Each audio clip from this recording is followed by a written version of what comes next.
Ang pagmamadali ng Mano Society ay lalo lamang maglalantad ng mas marami sa kanila. Walang sino man ang mag-aakala na sa loob ng Mano Society ay may tatlong ekspertong antas Diyos. Sa mga nakaraang araw, nakipaglaban na si Bai Yuan sa tatlong ito. Ang pinakamalakas sa tatlo ay umabot na sa level 73, ang dalawa pa ay umabot na sa level 71. Matapos ang isang mahirap na labanan, hindi rin nagawang pigilan ni Bai Yuan ang mga ito. Masyadong mabilis tumakas ang mga ito, at nakatakas pa palabas ng imperyo. Ikinwento rin ni Lin Moyo ang mga nangyari sa kanya sa loob ng piitan. Sinabi ni Meng Anwen, bagaman limitado ang lakas ng Flame Demon Lord dahil sa pagpasok nito sa piitan ng walang pahintulot, isa pa rin itong hari ng demonyo. Walang propesyonal na makakapantay dito. Tumawa rin si Bai Yuan, noong una kong makita, nagulat din ako. Hindi ko inaasahan na ang kakayahan sa pakikipaglaban ni Munting Yu ay umabot na sa ganitong antas. Sinabi ni Lin Moyo, swerte lang din ako sa pagkakataong ito. Kung mas maingat ang Flame Demon Lord, marahil ako ang nalipol. Ang kasanayang strong army ay tumatagal lamang ng 30 segundo. Kung hindi nagawang pabayaan ni Lin Moyo ang pagbabantay ng hari ng demonyo, kapag lumampas ang oras sa 30 segundo, tiyak na siya ang mapapatay. Tutal, ang kanyang level ay malayo pa rin kumpara sa hari ng demonyo. Hindi minamaliit ni Lin Moyo ang sarili, ngunit hindi rin siya magiging mayabang. Lubos na hinahangaan ni Meng Anwen ang puntong ito sa kanya. Sinabi niya, hindi mayabang at hindi rin minamaliit ang sarili, napakabuti niyan.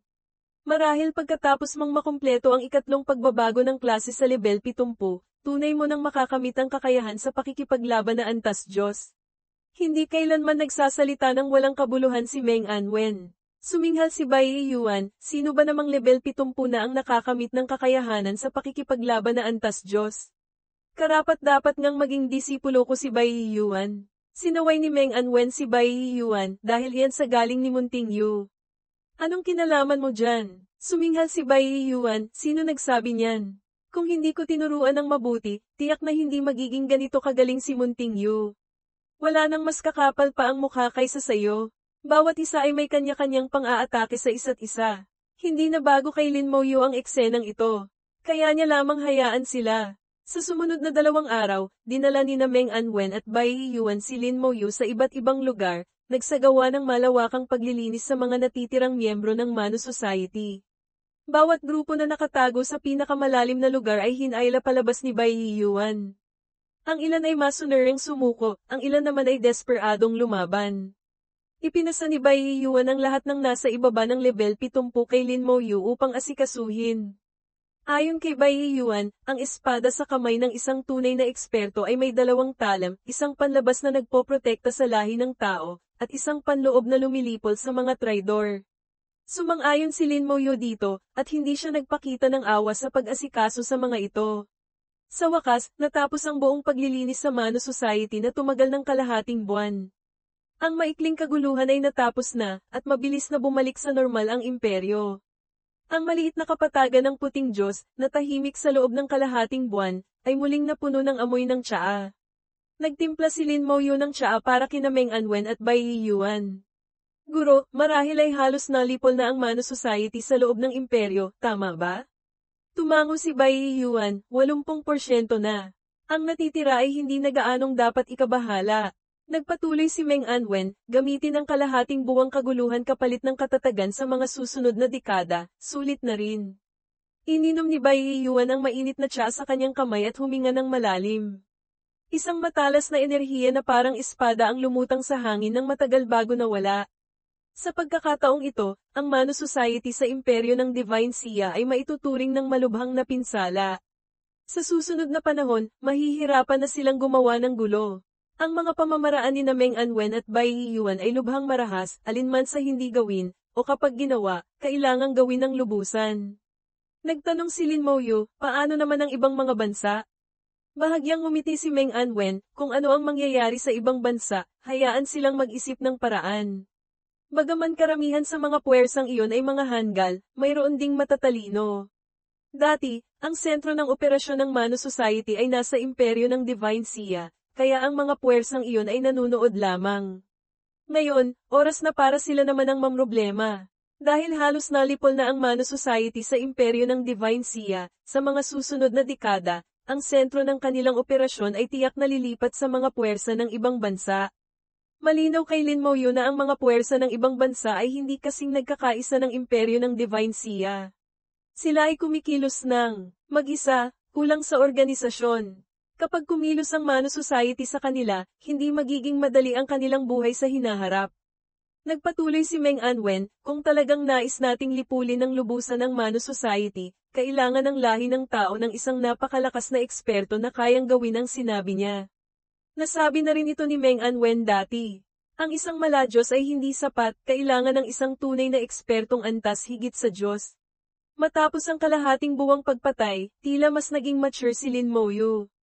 Ang naipon na pamatay na aura ay ipinasok sa Divine Stone Domain. Ang Divine Stone Domain ay lalong naging madilim. Ang pamatay na aura sa loob ng Divine Stone Domain ay walang tigil na umiikot.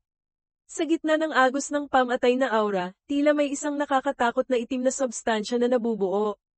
Kalahating buwan ang lumipas bago bumalik si Lin Moyo sa maliit na kapatagan ng Puting Diyos. Wala pang kalahating araw, nakatanggap siya ng balita mula kay Shi Shingen. Matapos basahin ang balita, hindi niya maiwasang mapangiti. Nagbuntong hininga si Meng Anwen at nagtanong, anong balita ang nagpasaya sa iyo ng ganyan? Ang ekspresyon ni Lin Moyo ay laging kalmado, bihira siyang magpakita ng ganito katapat ng ngiti. Balita mula kay kapatid na Shi. Umabot na siya sa level 4 na po. Guro, pinaghirapan niyo po ito. Suminghal si Bai Yuan, matandang Meng, pinaghirapan mo ito. Umabot na si Shi Shingen sa level 4 na po, oras na para sa kanyang pagbabago ng propesyon. Ibinigay na ni Lin Moyo ang puso ng lupa at ang hiyas ng lupa kay Shi Shingen. Ngayon, ang kulang na lamang niya ay ang Porma Sion para sa pagbabago ng propesyon. Para sa kanya, napakahalaga ng kalidad ng pormasyong ito. Kung magiging Earth Knight ba siya o hindi ay nakasalalay dito. Ang pinakamagaling na master ng Porma Sion ng lahi ng tao ay nasa harapan na nila.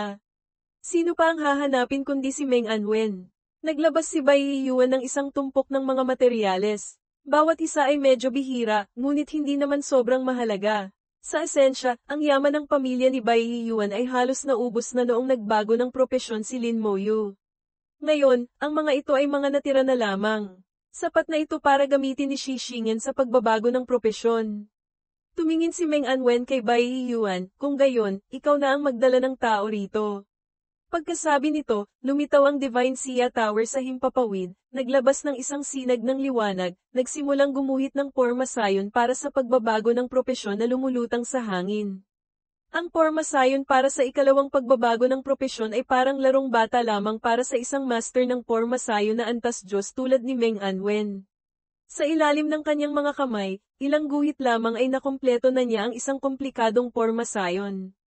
Ito ay mas komplikado at epektibo kaysa sa mga pormasyong ginagamit ng mga profesional na tagapagbago ng propesyon sa labas. Tutal, ito ay ginawa ng isang master ng Porma Sion na antas Diyos. Gusto ring mapanatili ni Meng Anwen ang kanyang reputasyon. Matapos maguhit ang istruktura ng Porma Sion, iwinasiwas ni Meng Anwen ang kanyang kamay. Ang mga magagandang materyales na inihanda ni Bai Yuan ay ipinasok lahat upang palakasin ang mga mahahalagang node. Napansin din ni Lin Moyo na bagaman napakalaki ng pormasyong ito, mas mababa pa rin ito kaysa sa ginamit niya noong nagbago siya ng propesyon. Kung pag-uusapan lamang ang mga materyales na ginamit, ang pagkakaiba ay daan-daang beses na. Lubos siyang nagpapasalamat kina Meng Anwen at Bai Yuan. Dinala ni Bai Yuan sina Shi Shingen at Liang Yu.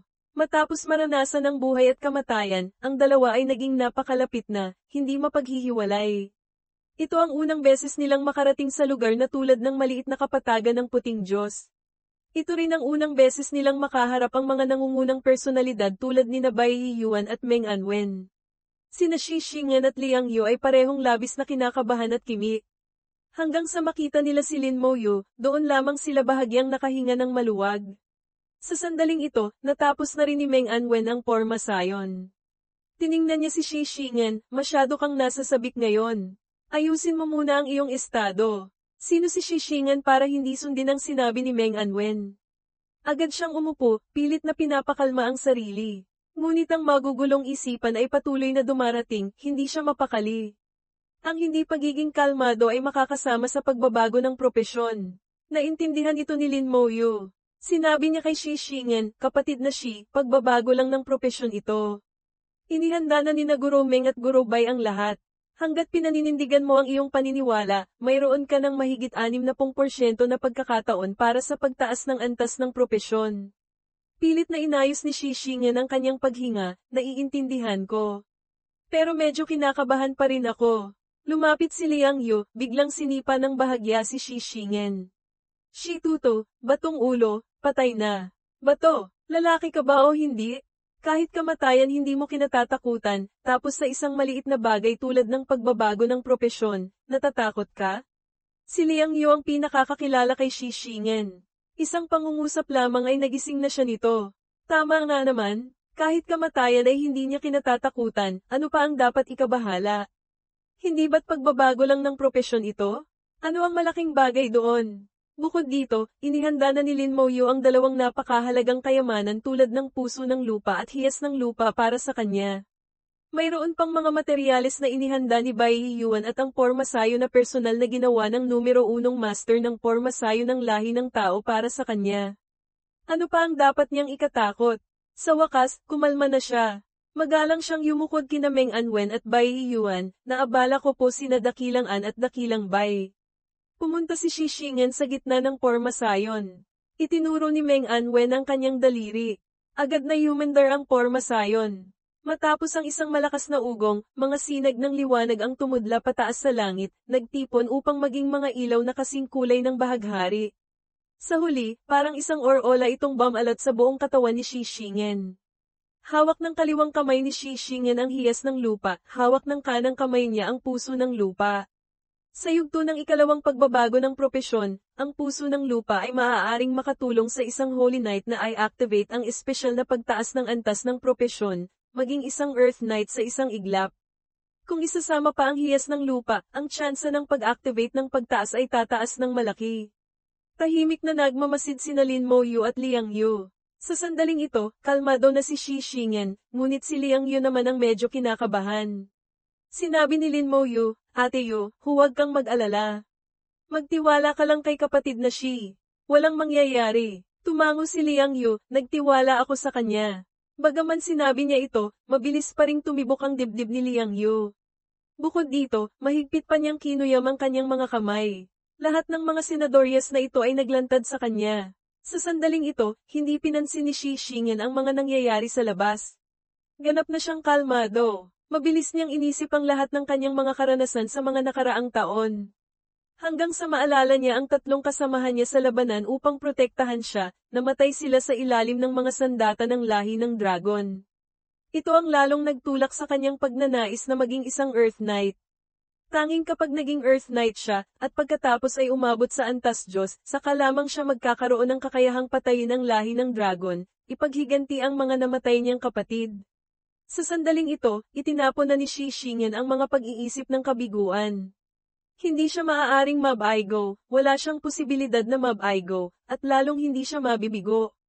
Ang paniniwala ay lalong lumalakas. Bawat hibla ng lakas ay lumalaki sa loob ng kanyang katawan. Ang lakas mula sa pormasayon ay pumasok sa loob, tinutulungan si Shi Xingen na basagin ang harang ng kasalukuyang antas. Sa harap ni Shi Xingen, may dalawang pagpipilian, una ay maging isang Grand Knight. Ito lamang ang tawag sa Holy Knight pagkatapos ng ikalawang pagbabago ng klase. Sa esensya, wala itong pinagkaiba sa Holy Knight. Tulad ng mago na nagiging Grand Mage, ang esensya ng pareho ay mago pa rin. Ang natitirang pagpipilian ay ang Earth Knight. Kung magiging Earth Knight ba siya o hindi ay kalahating nakasalalay sa swerte, kalahati ay sa kanyang sarili. Kailangang maging Earth Knight ako. Naniniwala ako na tao ang magtatakda, hindi ang langit, hindi ako aatras. Kailangan kong magtagumpay. Kailangan kong ipaghiganti ang aking mga kapatid. Kailangan kong lipulin ang lahi ng dragon. Kailangan kong protektahan ang lahi ng tao. Ang lakas na tinatawag na paniniwala ay lalong lumalakas. Bigla, ang hiyas ng lupa sa kanyang kaliwang kamay ay naglabas ng mahinang liwanag. Pagkatapos, ang liwanag ay nagsimulang lumakas. Na-activate ni Shi Xingen ang hiyas ng lupa gamit ang lakas ng paniniwala. Sa ilalim ng liwanag ng hiyas ng lupa, ang puso ng lupa sa kanyang kanang kamay ay nagsimula ring maglabas ng malamlam na liwanag. Ang dalawang agos ng liwanag ay nagsanib, bumalat kay Shishingen. Patuloy silang sumanib sa pormasayon, pumasok sa katawan ni Shishingen. Dahan-daang lumutang si Shishingen sa himpapawid, nakalutang sa loob ng pormasayon. Nagtagumpay, bahagyang suminghal si Bai Yuan. Mahinang nagbuntong hininga si Meng Anwen, maraming taon na ang lumipas mula nang huling makakita ng Earth Knight ang lahi ng tao. Sa wakas, lumitaw na rin. Mahinang nagsalita si Lin Moyu, ginamit ni kapatid na Shi ang lakas ng paniniwala upang i-activate ang hiyas ng lupa at puso ng lupa, pinasiklab ang pagtaas ng antas ng propesyon. Sa sandaling ito, umiyak si Liang Yu, sobrang nasa sabik. Alam kong magagawa mo. Naalala ni Lin Moyu ang huling sandali sa World of Decay. Ang mga ekspertong antas Diyos ng lahi ng tao ang nagprotekta sa kanya. Kahit na naging mga bangkay na sila sa loob ng libu-libong taon, ang paniniwalang protektahan ang lahi ng tao ay hindi kailanman nagbago. Protektahan ang lahi ng tao.